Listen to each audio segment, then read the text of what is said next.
안녕하세요. 저는 최근 이혼을 하고 혼자서 딸아이를 키우고 있는 여자입니다. 왜 그런 말이 있잖아요. 결혼은 미친 짓이다. 저도 5년이라는 짧은 시간 동안 결혼 생활을 해봤는데 결혼은 정말 미친 짓이 맞는 것 같아요. 사랑해서 결혼한다는데 막상 결혼해서 살아보니 결코 결혼은 사랑 하나만으로는 안 되는 것이었어요. 저도 한땐 사랑을 해서 결혼을 했지만 지금 생각해보니 왜 그랬는지 모르겠네요. 상대방의 본심은 알아채지 못하고 사랑한다는 달콤한 말에 속아서 바보 같은 짓을 해버렸어요. 달콤한 사탕과 초콜릿의 유통기한이 있듯이 사랑에도 유통기한이 있는 건데 말이에요. 우리 결혼하자. 나는 정말 너밖에 없어. 내 인생 마지막 여자는 김지연 너야. 나도 내 인생의 남자는 이주성 너 하나뿐이야. 우리 결혼하면 진짜 잘 살자. 나 닮은 딸 하나, 너 닮은 아들 하나 낳고 말이야. 당연하지. 내가 너 손에 물 한 방울 안 묻히게 해줄게. 진짜야. 지키지도 못할 약속은 하지도 마. 드라마만 봐도 그런 말 해놓고 결혼하면 다 손에 물 묻히더라. 나는 진짜야. 너 손에 물 하나도 안 묻히게 할 거야. 진짜지? 약속했다? 그때는 몰랐겠죠. 어떤 앞날이 저를 기다리고 있을지 말이에요. 저희 집안은 나름 가진 재산이 있었고 부모님 직업도 좋아서 잘 살았었어요. 저희 아버지께서 이름만 대면 다 아는 대기업의 임원진으로 일하고 있었는데 인품이 좋으신 분이라 인간관계도 좋으셔서 주변의 발이 굉장히 넓으셨어요. 제가 한 번은 남자한테 크게 대인 적이 있어서 다시는 남자 안 만나겠다고 선언한 적이 있었거든요. 자식이라고는 고작 저 하나밖에 없는데 제가 결혼을 안 하겠다고 버티고 있으니 아버지 입장에서는 얼마나 답답하시겠어요. 주변 친구들처럼 자신도 딸을 닮은 귀여운 손주들이 보고 싶은데 말이에요. 김지연, 너 진짜 결혼 안 할 거야? 남자가 걔 하나만 있는 것도 아니고 세상에 괜찮은 남자들이 얼마나 많은데 그런 애 때문에 혼자 저러고 있어? 몰라. 결혼 왜 해야 하는데. 어차피 남자는 다 똑같아. 나쁜 자식 내가 얼마나 잘해줬는데 다른 사람도 아니고 내 친구랑 바람이 나. 진짜 결혼 안 한다고 했다? 저번에 너가 잘생겼다고 소개해달라고 했던 남자 이번에 큰맘 먹고 너한테 소개시켜주려고 했는데 아쉽네. 이사장 딸이나 소개시켜줘야겠다. 뭐? 아빠가 저번에 보여준 잘생긴 남자? 그 연예인 뺨치는 외모? 아빠 진짜 나한테 그 남자 소개시켜줄 거야? 장난치는 거 아니지? 너 결혼 안 할 거라며? 결혼도 안 할 거면서 왜 관심 가져? 그 사람이라면 말이 또 다르지. 언제 소개시켜줄 건데? 어? 기다려봐, 녀석아. 나도 연락해봐야 할 거 아니야. 약속 날짜 잡으면 알려줄 테니까 미리 준비해놓고 있어. 피부과도 좀 가고. 여자의 피부가 왜 저렇게 칙칙해?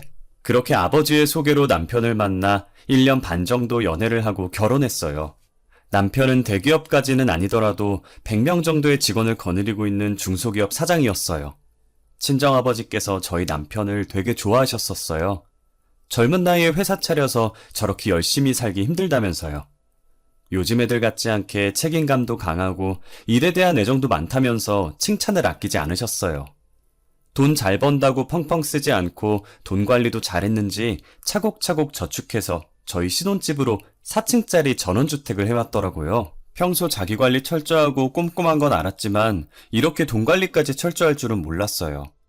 남편은 일뿐만 아니라 저한테도 다정하고 가정적인 남자였어요. 손에 물 한 방울 안 묻히겠다는 말이 거짓말이 아니었는지 퇴근 후에 피곤할 텐데도 제 옆에 와서 집안일을 도와줬죠. 됐어. 당신 일하고 와서 피곤할 텐데 굳이 안 도와줘도 돼. 손에 물 한 방울 안 묻힌다는 말 잊었어? 남자가 한 번 뱉은 말은 지켜야지. 혹시라도 제가 설거지를 할까봐 빠르게 식사를 끝낸 남편이 먼저 싱크대를 차지했어요. 그렇게 저는 남편과 함께 남들이 부러워하는 행복한 신혼생활을 유지했었죠. 하지만 이 행복도 그리 길지 못했고 반년하고 조금 지났을 때 일이 터지고 말았어요. 대기업 임원진으로 일하고 있던 친정아버지께서 해고를 당하게 된 거예요. 저희 아버지는 잘못된 것을 보면 그냥 넘어가시는 분이 아니셨거든요. 무조건 잘못된 것을 바로잡고 가셔야 하는 분이셨어요.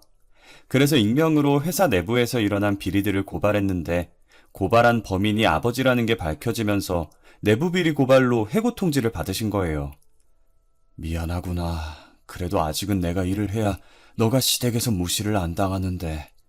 그런 말이 어딨어요. 저희 시댁 식구들 그럴 사람들 아니에요. 시부모님도 남편도 저한테 얼마나 잘해주시는데요. 그리고 아버지가 잘못한 일 아니잖아요. 아버지께서는 혹시나 자신 때문에 제가 시댁의 미움을 받을까 걱정하셨어요. 저희 시댁 식구들이 워낙 저를 잘 챙겨주셔서 저는 그런 걱정은 하지도 말라고 했어요. 하지만 시댁은 저라는 사람을 사랑한 게 아니라 저희 집안의 배경을 사랑했었나 봐요. 친정아버지께서 비리고발로 해고당하신 걸 아시고부터 저를 대하는 태도가 완전히 달랐어요. 한없이 다정하고 저밖에 모르던 남편은 저희 집안과 저를 무시하기 시작했고 친정은 이제 없다고 앞으로 시댁에만 효도를 하라고 하더라고요. 당신은 어째 제대로 하는 게 하나도 없어? 장인어른을 닮아서 그런가 융통성도 없고 눈치도 없고. 우리 아빠가 뭘 그렇게 잘못했는데? 아빠는 잘못된 걸 바로잡으려고 한 죄밖에 없어. 대기업 임원진이라도 결국은 남의 지갑에서 나오는 돈 받으면서 사는 월급쟁이일 텐데 그냥 입 닫고 계시면 될걸 왜 굳이 나서서 일을 이렇게 만드시는지. 너 말을 왜 그렇게 해? 당신은 얼마나 떳떳한데. 솔직히 비리 없는 회사가 어딨어? 그리고 당신 회사에도 비리가 있을지 어떻게 알아? 됐고 이제부터 처가에 해다 바친 거 다 끊을 거니까 그렇게 알아. 너도 앞으로는 우리 집만 신경 쓰라고. 원래 효도는 며느리가 하는 거야. 너도 머리가 있으면 생각을 해봐. 지금 네가 어느 쪽에 붙어야 좋을지. 남편은 저를 보며 답답하다는 듯 한숨을 쉬며 고개를 좌우로 흔들더니 소파에 올려진 겉옷을 들고 밖으로 나가버리더라고요. 그렇게 저희 사랑의 유통기한은 친정아버지께서 해고를 당하신 뒤로 끝나버렸어요. 친정집은 일하는 사람이 친정아버지밖에 없었는데 해고를 당해 일을 할 수 없으니 갈수록 집안이 기울기 시작했어요. 그래도 재산이 있어서 일을 하지 않아도 생활은 가능했지만 예전처럼 풍족하게 쓰진 못했습니다. 와중에 저는 임신을 하게 되어 제 몸 챙기느라 친정에 신경을 쓰지 못했어요. 시댁 식구들 중 저의 임신 소식을 반기는 이는 아무도 없었어요. 아무래도 눈엣가시라 이혼시켜도 모자랄 판에 임신을 하니 누가 좋아하겠어요. 시어머니는 제가 임신을 하든 말든 안중에도 없었고 오히려 더 혹독하게 시집살이를 시켰어요. 이러다 아이가 잘못되는 게 아닌가 싶을 정도로 저를 부려먹었어요. 얘, 몸이 이렇게 굼떠서 어떡하니? 저기 뭔지 안 보여? 내가 기관지 안 좋다고 구석구석 닦으라고 했어, 안 했어? 죄송해요, 어머님. 어디서 이런 애가 우리 집안에 들어와선. 이래서 집안의 여자를 잘 들여야 한다고 하는 거야. 저는 아침 저녁으로는 남편 시중을, 낮엔 시댁 가서 시어머니 시중을 드는 게 일상이었어요. 시댁 식구들은 하루라도 저를 안 부려먹으면 가시가 돋는지 매일 빠짐없이 저를 식모처럼 부려먹었죠. 당신 아침밥 안 차려놨어? 어떻게 일하는 사람 밥을 안 해놓을 수가 있어?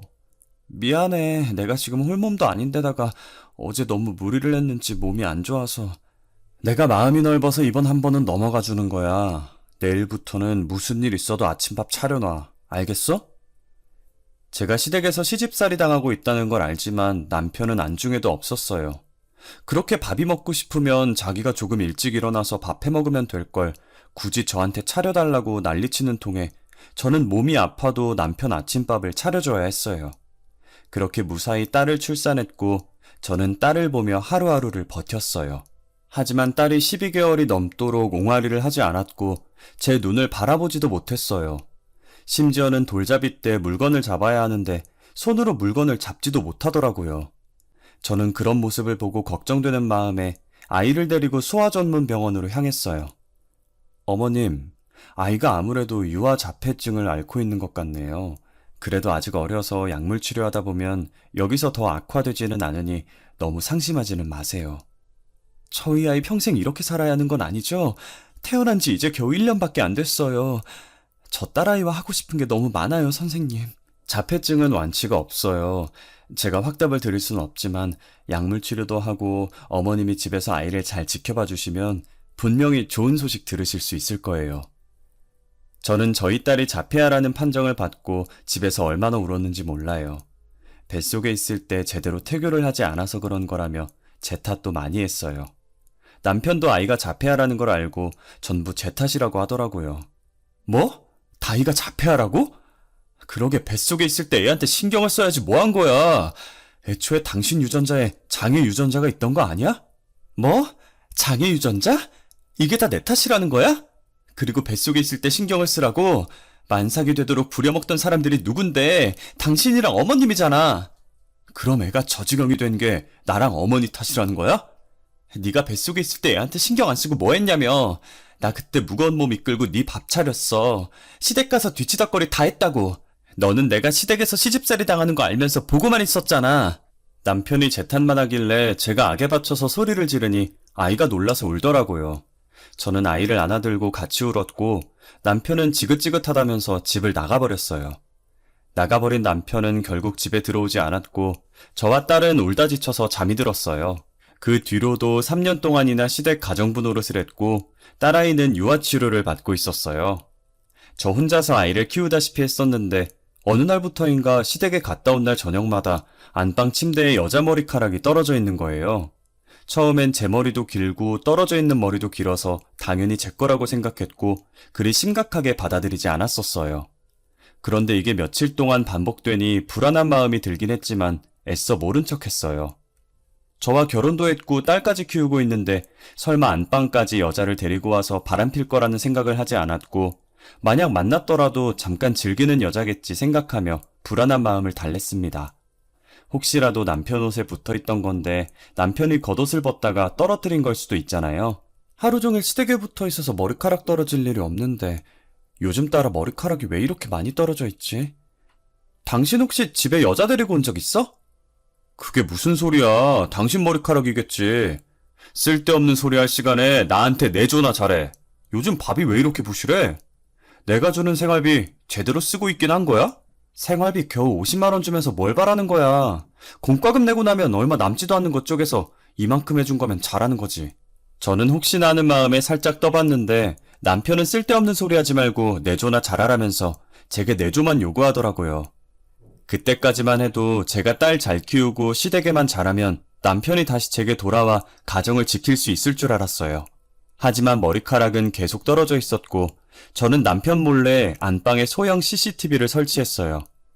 남편이 잘 때 몰래 녹화된 영상을 확인했더니 역시나 예상대로 여자를 안방에 들였더라고요.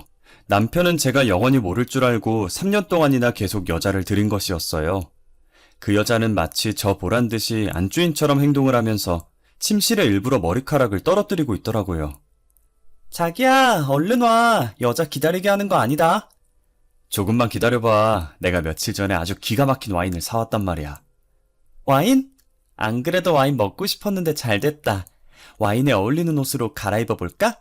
머리도 좀 빗고 간만에 친구들한테 자랑 좀 해야겠어. 여자는 한두 번이 아닌 듯 자연스럽게 제 옷장을 뒤져서 옷을 갈아입었고 제 화장대에 있던 빗으로 자신의 머리를 빗더니 떨어진 머리카락들을 치우지도 않았어요. 저는 이대로 두면 안 되겠다는 생각에 시어머니를 찾아갔어요. 어머님, 그이가 아무래도 바람을 피우고 있는 것 같아요. 뭐? 바람? 너 증거는 가지고 그런 말 하는 거야? 증거도 없이 우리 아들 바람 핀다고 몰아가면 안 되는 거 아니니? 제가 증거도 없이 어머니께 찾아왔겠어요? 여기요, 이 영상이 그 증거예요. 아니, 너가 얼마나 내조를 못했으면 우리 아들이 딴 맘을 가져. 너가 매력이 있으면 내 아들이 딴 여자한테 눈길이나 줬겠어? 하여간 며느리 하나 잘못 들여가지고. 이걸 보시고도 제 탓을 하시는 거예요? 잘못은 어머님 아들이 했는데요? 너 이거 네 시아비한테는 절대 말하지 마. 알겠지?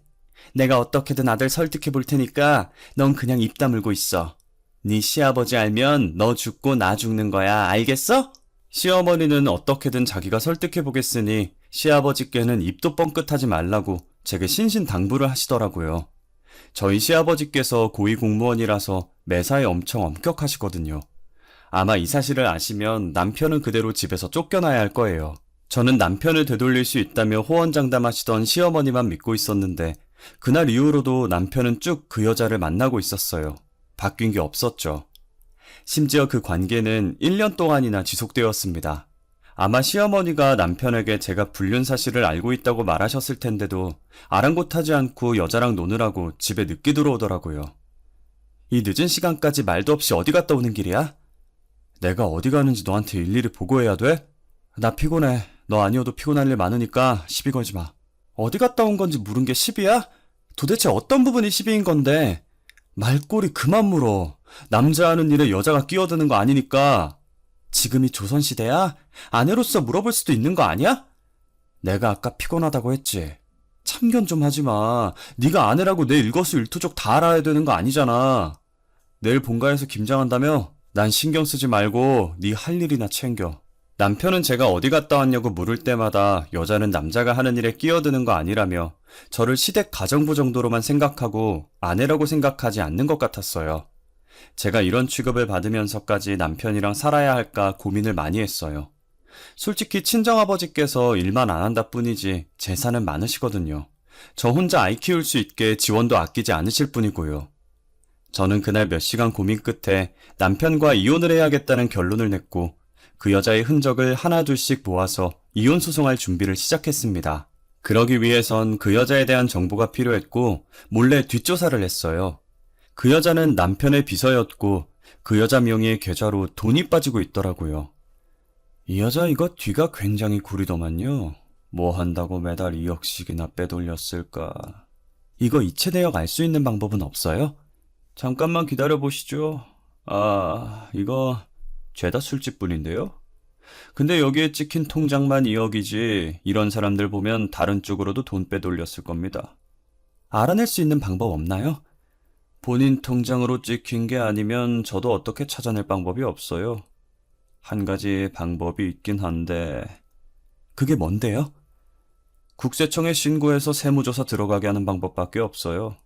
그 여자가 빼돌린 돈의 출처가 뭔지 자세히 알아보니 남편의 회사 자금이었던 거예요. 똑같은 계좌에 매달 2억씩 보내면서 경비 처리를 했고 그 돈으로 술집을 드나들며 남편 몰래 돈을 펑펑 쓰고 있었어요. 이런 사람들은 다른 쪽으로도 돈을 빼돌리고 있을 가능성이 높다면서 그거 알아내려면 국세청에 신고해야 한다길래 시아버지를 찾아갔어요. 사실 저희 시아버지께서는 국세청 고위직 공무원이셨거든요. 시아버지는 평소 엄격하지만 청렴한 사람을 좋아하고 비리를 세상에서 제일 싫어하는 사람입니다. 그래서 저희 친정아버지께서 내부 비리 고발로 해고를 당하셔도 별말 없으셨었거든요. 남편과 시어머니만 난리를 쳤었고요. 저는 시댁에서 평소처럼 시집살이를 하다가 시어머니가 백화점에 간 사이에 시아버지께 모든 사실을 털어놓았어요. 아버님, 사실은 몇 년 전부터 남편이 바람을 피고 있어요. 그것도 자기 회사 비서랑 말이에요. 뭐야? 너는 왜 그걸 이제 얘기를 해? 바람 피는 거 알았으면 바로 나한테 말을 해야지. 잠깐 놀다 말 여자인 줄 알았어요. 그런데 그게 중요한 게 아니에요. 그 여자가 남편 회사 자금을 횡령하고 있었더라고요. 여기 이체 내역서랑 거래 내역서 보세요. 아니 이게 뭐야? 2억? 2억씩 얼마나 빼돌린 거야? 아마 그 돈 말고도 빼돌린 돈이 있을 것 같아요, 아버님. 제가 할 수 있는 게 없어서 이렇게 아버님께 부탁을 드리게 됐네요. 네 말 무슨 말인지 잘 알았다. 이체 내역서랑 거래 내역서는 내가 들고 있어도 되겠니? 그럼요. 제가 드린 거 다 챙기세요. 죄송하고 감사합니다. 네가 죄송할 게 뭐 있니? 자식 잘못 키운 내 잘못이구나. 그렇게 시아버지는 그 여자의 이체 내역서와 거래 내역서를 챙기셨고 남편 회사는 세무조사에 들어가게 되었어요. 남편은 울며 겨자 먹기로 세무조사를 당했고 비서가 매달 2억씩 빼돌린 것 이외에도 간크게 사장인 남편 몰래 비자금을 모으고 있었던 게 밝혀졌어요. 멍청한 남편은 사랑하는 여자가 돈 빼돌릴 생각은 전혀 못했는지 배신감에 회사에 주저앉아 울었다고 하더라고요. 네가 그 녀석 우는 꼴을 봤어야 했어. 나만 보기 아까웠는데. 그래서 그 여자는 어떻게 돈을 빼돌린 거래요? 아들 몰래 가짜 세금 계산서를 만들어서 빼돌렸더라고. 세무조사 들어가면서 전부 들키니까 도망가 버렸어. 그럼 잡아야죠. 해외라도 뜨면 어떡해요? 안 그래도 해외로 도주하려고 준비하고 있는 걸 경찰이 겨우 잡아서 지금 그 여자는 경찰서에서 구속 수사 중이야. 그래도 잡아서 다행이지. 그동안 돈을 저렇게 빼돌릴 동안 멍청한 남편은 뭐 했나 싶었어요. 자신은 진짜 사랑이라고 생각하고 그 여자가 뒤에서 자신 몰래 뭘 하고 있는지도 몰랐겠죠. 남편은 사랑도 잃고 가정도 잃고 회사까지 잃고 모든 것을 잃었어요. 어떻게 이런 시아버지 밑에서 저런 아들이 태어났는지 시아버지는 자신의 아들이 비서한테 당했는데도 불륜을 저지른 아들을 대놓고 싫어하셨어요. 아버지가 어떻게 이래요? 아들한테 어떻게 이렇게 하실 수가 있냐고요? 아버지 때문에 투자자들이 투자금을 다 빼버렸어요. 해주기로 약속했던 분들도 다 취소했고요. 그게 다 네 업보인 걸 나더러 어떻게 하라는 거냐? 나한테 징징거리면 해결이 된다든? 여자에 미쳐서 이 지경까지 만들고. 아버지, 그러지 말고 저 좀 도와주세요. 네? 당장 세금이랑 가산세 낼 돈도 없는데 어떻게 100명 넘는 직원들 월급을 줘요. 아버지 제발 저희 직원들 월급이라도 도와주세요. 제발요. 남편의 탈세가 전부 들키게 되자 투자자들은 줄줄이 투자를 취소했고 수십억의 세금과 가산세로 회사가 망하게 됐어요. 남편은 당장 직원들한테 월급 줄 돈도 없어서 시아버지께 빌다시피 했어요. 시아버지는 그런 남편을 보더니 서랍에서 종이를 꺼내면서 남편 면전에 던지시더라고요. 너 그동안 네 애미한테 매달 2천만 원씩 보냈더라. 그 옆엔 내가 계속 돈이 어디서 나서 사치를 부리나 했는데 네가 준 거였어? 아버지 그게 아니라요. 아니긴 뭐가 아니야. 자식 키워봤자 소용없다더니. 시아버지는 씩씩거리며 남편에게 뺨을 때리려고 손을 들었다가 딱 마침 집 안으로 들어오고 있던 시어머니에게 달려가 그대로 뺨을 내리쳤어요. 순식간에 벌어진 일이라 저는 말리지도 못한 채 너무 놀라서 입을 막았어요. 이것들이 쌍으로 나를 속여? 아들놈 바람피는 것도 눈 감아주더니 매달 2천만 원씩이나 받아? 안 그래도 내가 그 명품 가방이 어디서 났나 궁금하던 참이었어. 여보, 제가 잘못했어요. 제 말 좀 들어보세요, 네? 속이려고 속인 게 아니었어요. 정말이에요. 여보? 누가 당신 여보야? 나 오늘부로 너네 둘이랑 연 끊을 거니까 당장 내 집에서 나가. 둘이 그렇게 죽고 못 사는데 내가 빠져줘야지. 안 그래? 남편과 시어머니는 각자 시아버지의 다리를 한쪽씩 붙잡고 울면서 빌기 시작했어요. 시아버지는 당장 나가지 않으면 경찰을 부르겠다고 했고 그래도 꿈쩍도 하지 않자 남편과 시어머니의 팔을 잡고 밖으로 끌어냈어요. 아가, 그동안 미안했다. 여기서의 일은 잊고 새 출발해. 못난 아들 녀석이랑도 이혼하고 손녀는 네가 키우고 싶으면 그렇게 하고. 아버님, 죄송해요. 네가 뭐가 죄송해? 오히려 내가 미안하지. 넌 나한테 사과할 필요 없다. 그러니 우리 집에서의 일은 모두 잊고 새로 시작해. 저는 며칠 뒤 그동안 모은 증거들로 남편에게 이혼 소송을 걸었어요. 남편은 이제 비서도 없고 집에서도 쫓겨나니 다시 제게 붙으려는 심산인지 낯짝 두껍게 저한테 연락을 했더라고요. 내가 미안해. 바람핀 것도 미안하고 식모처럼 부려먹은 것도 미안해. 나 며칠 동안 반성 되게 많이 했어. 반성 많이 했는데 뭐? 나보고 어쩌자고. 너 연락하는 거 정말 양심 없다. 여보, 왜 그래? 나 때문에 화 많이 났지? 제발 예전 일은 다 잊고 다시 잘 살아보자, 응? 내가 정말 잘할게. 우리 신혼 초에는 되게 좋았잖아, 안 그래? 됐어, 필요 없어. 내가 한 번 속지 두 번 속을 것 같아? 다시는 내 눈앞에 나타나지 마. 만약 내 눈앞에 다시 나타나면 그땐 네 머리털 하나도 안 남을 줄 알아. 저는 남편의 연락을 싸그리 무시하고 이혼 소송을 했고 최근에서야 승소를 하게 되었어요. 전적으로 남편의 잘못으로 이혼을 하는 것이라 남편이 제게 위자료로 2천만 원을 줘야 했어요. 시아버지와는 간간히 연락을 하고 있어서 이혼 소식을 전해드렸고 제 선택을 전부 이해해 주셨어요. 위자료가 2천만 원 정도 되었지만 저는 받지 않기로 했어요. 왜냐면 시아버지께서 제 명의로 지불 해주셨거든요. 갑자기 저를 카페로 불러내셔서 영문도 모른 채 나갔는데 시아버지는 저를 보자마자 파일에 들어있던 종이를 제게 내미시더라고요. 그동안 우리 집안 며느리로 있느라 수고 많았다. 며느리 노릇하느라 얼마나 힘들었어. 약소하지만 내가 줄 수 있는 게 이것밖에 없구나. 아버님, 이게 뭐예요? 건물 계약서를 왜 저한테... 며느리랑 손녀한테 주는 마지막 선물이라고 생각해줘. 아버님, 저는 이거 받을 수 없어요. 무슨 소리야? 너는 충분히 받을 자격이 돼. 이보다 더 큰 걸 해주고 싶었는데 못난 시아버지, 할아버지라 너무 미안하구나. 제가 안 받으려고 하자 시아버지는 건물 계약서만 두고 먼저 자리를 뜨셨어요. 친정 부모님께도 말하니 그냥 받으라고, 안 받으면 시아버지 마음이 불편할 거라고 하시더라고요. 그래서 저는 현재 시아버지께서 사주신 집에 들어가서 딸과 함께 살고 있어요. 여전히 시아버지와는 연락도 하고 가끔 저희 집에도 오셔서 생활비 조금과 딸 용돈을 주시곤 하세요. 제가 안 받겠다고 해도 돈을 집 안으로 던지고는 빠르게 나가버리십니다. 저는 어쩔 수 없이 돈을 받아들고 문자로 고맙다는 인사를 해요. 시아버지께서는 그렇게라도 저희 딸에게 할아버지 노릇을 하고 싶어 하셨어요. 만약 시아버지께서 저희 딸이 보고 싶다고 하시면 언제든 보여줄 생각이에요. 요즘 딸과 둘이 살면서 드는 생각인데 왜 진작 이혼을 하지 않았나 싶어요. 처음엔 남편이 밖에서 여자들을 만나고 다녀도 제 가정만 지키면 괜찮을 줄 알았거든요. 그런데 지금 생각해보면 사랑도 없이 껍데기만 부부인 게 무슨 소용이 있나 싶고 시집살이 살면서 왜 그렇게까지 미련하게 버텼는지 5년이 넘는 시간이 후회가 되네요. 시간을 돌릴 수 있다면 더 험한 꼴 보기 전에 이혼을 했을 거예요. 아니, 아예 그 인간이랑은 결혼 자체를 하지 않았을 거예요. 지금 제 이야기를 들을지는 모르겠지만 만약 듣는다면 한마디 해주고 싶네요. 야, 이주성, 너 같은 똥차가고 나한텐 벤츠 오더라? 그러니까 귀찮게 연락 그만두고 내 앞길 막지 마라. 머리털 다 뽑아버리기 전에. 여기까지 제 사연입니다. 들어주셔서 감사합니다.